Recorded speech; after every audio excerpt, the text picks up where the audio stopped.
Assalamualaikum warahmatullahi wabarakatuh. Perkenalkan, nama saya Hidayatul Mutiara Pratiwi dari kelas Pendidikan Agama Islam G dengan NIM 2012-403-11. Di sini saya akan mempresentasikan dari artikel saya, yaitu landasan pengembangan kurikulum, yang mana dalam ini akan menjelaskan mengenai kurikulum adalah peta jalan yang mengarahkan pembelajaran menuju tujuan Islami, pengembangan nilai-nilai agama. Nah, kurikulum ini harus bertautan dengan ajaran Islam yang mampu mengikuti perkembangan zaman, yaitu memerlukan landasan filosofis, psikologis, sosiologis, iptek, dan berfungsi organisatoris yang bagus. Nah, implementasi kurikulum pendidikan ini sering menghadapi tantangan seperti kurangnya pemahaman landasan filosofis dan sosiologis di beberapa sekolah.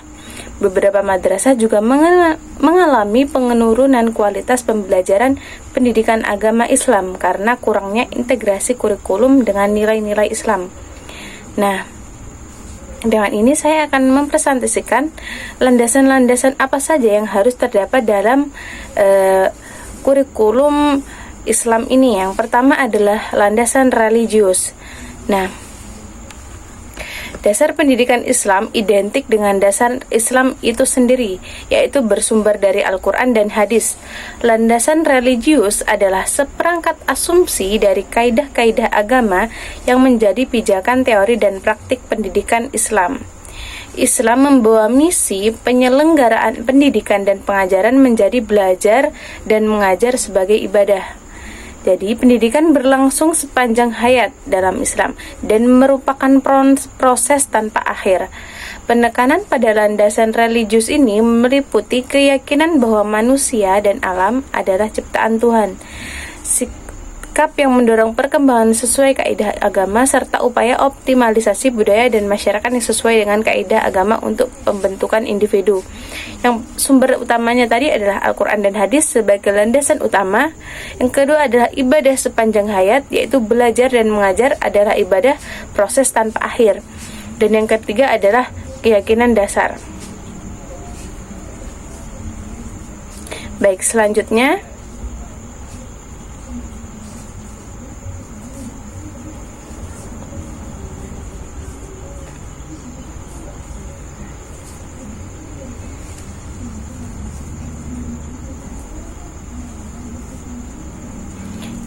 adalah ma'rifatullah, mengenal Allah dalam pendidikan Islam.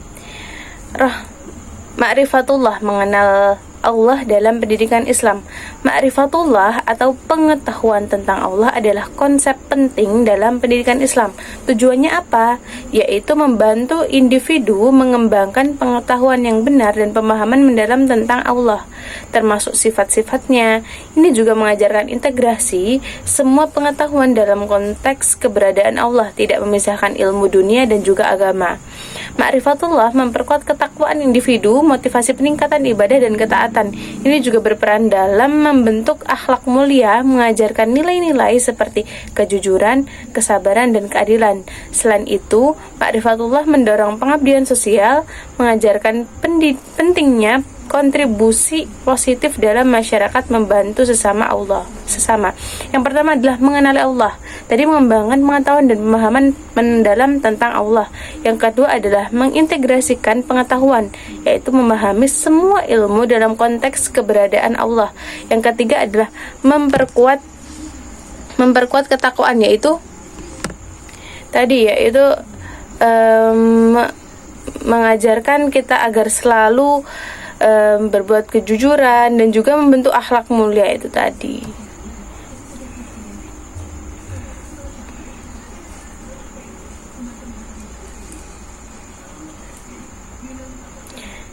Landasan selanjutnya adalah landasan filosofis. Filsafat pendidikan sebagai nilai dan keyakinan yang menjiwai sistem pendidikan, memberikan identitas dan karakteristik. Nah, menurut Al-Syaibani, filsafat pendidikan adalah aktivitas pikiran teratur yang mengatur dan memadukan proses pendidikan.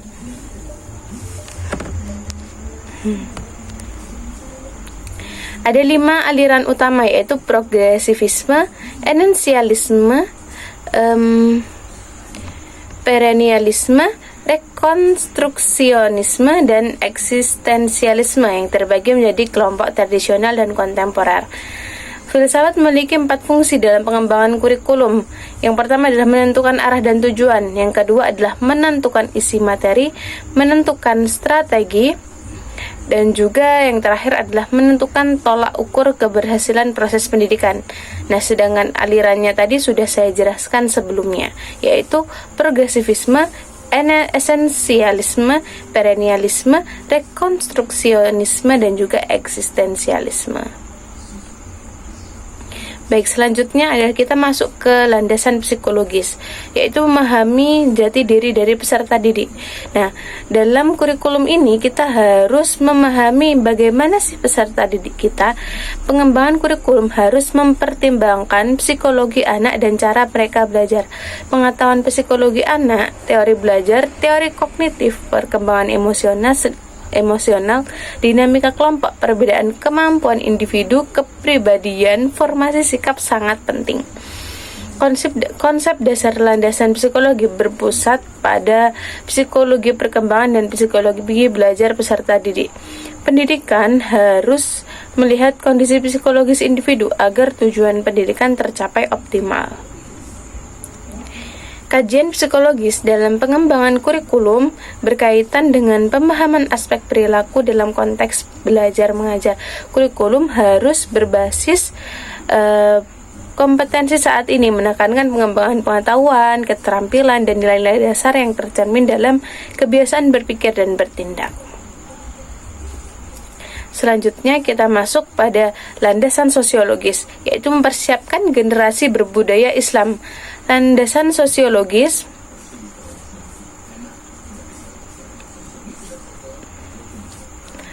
landasan sosiologis dalam pengembangan kurikulum bertujuan mempersiapkan generasi berbudaya Islam.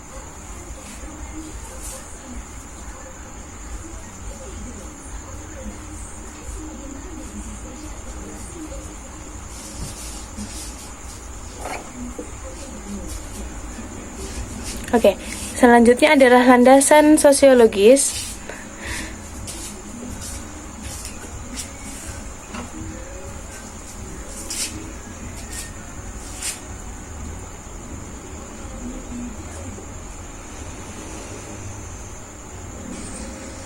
Baik. Selanjutnya adalah landasan sosiologis, yaitu mempersiapkan generasi berbudaya Islam. Landasan sosiologis dalam mengembangkan kurikulum bertujuan mempersiapkan generasi berbudaya Islam.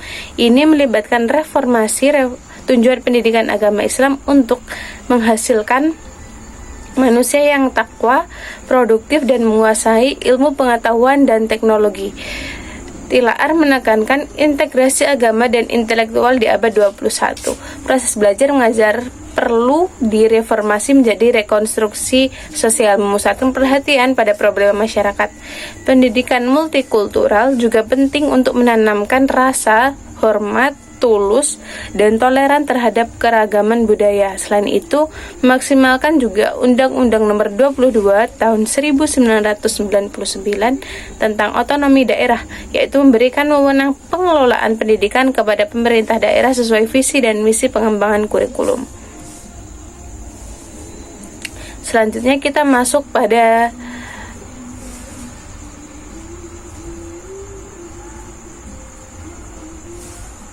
landasan yuridis.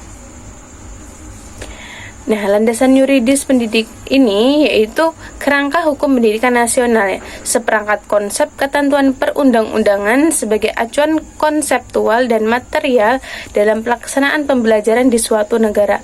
Sumber hukum pendidikan di Indonesia meliputi Pancasila, UUD 1945, dan Sistem Pendidikan Nasional dalam Undang-Undang Nomor 20 Tahun 2003. Pelaksanaan pendidikan di Indonesia mengacu pada dasar hukum ini. Setiap pendidikan formal dikelola oleh badan hukum sesuai peraturan yang ditetapkan, termasuk kurikulum yang digunakan. Oleh karena itu, pengembangan kurikulum harus mengacu pada landasan yuridis yang telah ditetapkan pemerintah, baik berupa peraturan pemerintah, peraturan Menteri Agama maupun peraturan Menteri Pendidikan dan Kebudayaan. Selanjutnya kita masuk pada landasan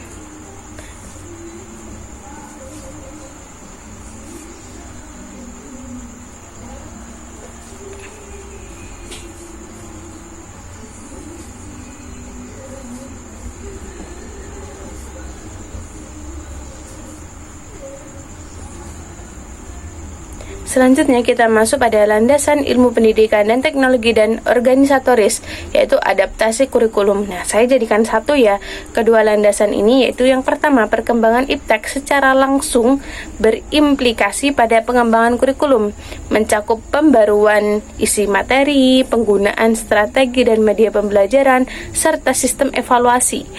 Materi pelajaran harus mencerminkan perkembangan ilmu pengetahuan dan teknologi kontemporer, baik dalam perolehan informasi maupun cara memanfaatkannya untuk masyarakat, dengan tetap mengacu pada prinsip yang ditetapkan.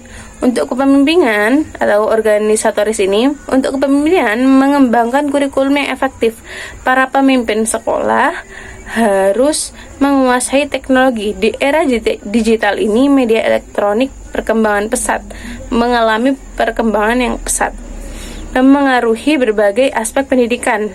Bentuk pengorganisasian kurikulum juga dipengaruhi pandangan psikologis seperti ilmu jiwa asosiasi yang menganjurkan mata pelajaran terpisah, dan ilmu jiwa Gestalt yang menganjurkan penyajian bahan pelajaran dalam bentuk unit integral.